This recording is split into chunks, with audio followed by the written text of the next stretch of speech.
Stamp Thoroughbred wrote the kind of books I liked, but I did not like him. It should not prove difficult for a writer of my skill to proclaim Stamp Thoroughbred a cunt. The editor will no doubt soften this to twat, so I'm including this more truthful assessment now. Be in no doubt. I hated him and I celebrate his death. Throughout the 80s and 90s he brought on a supposed enfant terrible of literature, an utterly ludicrous title to give someone who writes books. What can we say about his instinct for fornication? Nothing. It's not interesting. Employing his chosen medium of the novel to lambaste everyone else in the world except himself, Thoroughbred knew absolutely nothing about anything yet refused to let it stop him. His phone calls to editors beginning, "I require space in your publication. I have been thinking now the stuff of legend." Each time seeing his name above an article would prompt the same thoughts. OFFS, what's he fucking going on about now? It is widely accepted in privileged stratas that to flaunt one's intelligence is to be an asshole. Thoroughbred lived to flaunt his. Every Friday afternoon for 2 decades he would stroll along Heath Street, Hempstead, dressed in a coat made from all the books he had read that week and sporting a hat made of rubber penises of varying thickness and length. Onlookers would point and shout, "Look at that cunt," as Thoroughbred entered his local pub, whereupon he would get completely shit-faced, pausing at intervals to loudly take one of the books on his coat to task for its risible sentence structure, lack of plot and cliched themes.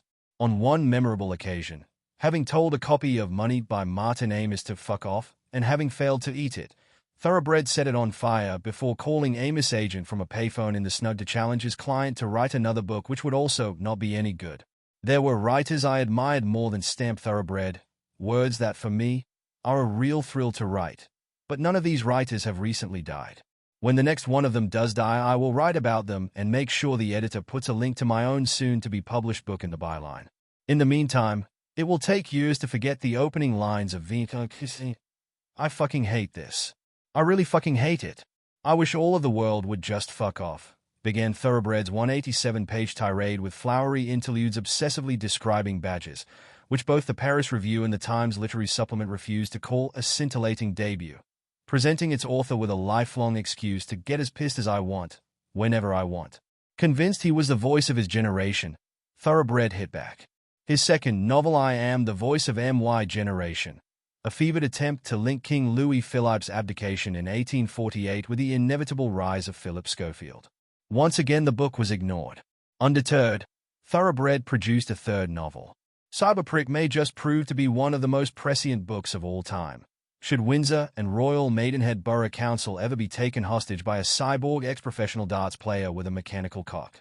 In retrospect, it seems horribly appropriate that when I first met Thoroughbred and told him I was an aspiring author, he called me a wanker and said all my books would be shit. I'd gone up to all manner of writers by then, in the still unrealized hope they would help me climb the publishing ladder or at least tell me where the ladder fucking is. That Thoroughbred sought to prevent me placing even a millimeter of skin on the very first rung speaks to his competitive nature. Years later we met again at a literary party where people swarmed about in suit jackets and cords talking about books in wine-slurred voices. I found there was no need to remind Thoroughbred of his previous words because he immediately repeated them. I stated that I had since gone on to author 6 novels. Yes, and all of them are shit, he interjected before showing me a photograph of the bonfire he'd made of my entire collected works. Incapable of kindness, Thoroughbred had no real friends. That was the last time I saw him. Daniel L. Orange. I've Gone Insane. Hey You, Come With Me by Daniel L. Orange has still not been published but should ultimately one day be available as a book. Further reflections on Stamp Thoroughbred. An infamously combustible character, I never once experienced anything other than kindness and courtesy in his company. He never directed his irascibility toward me. He did towards other people, of course.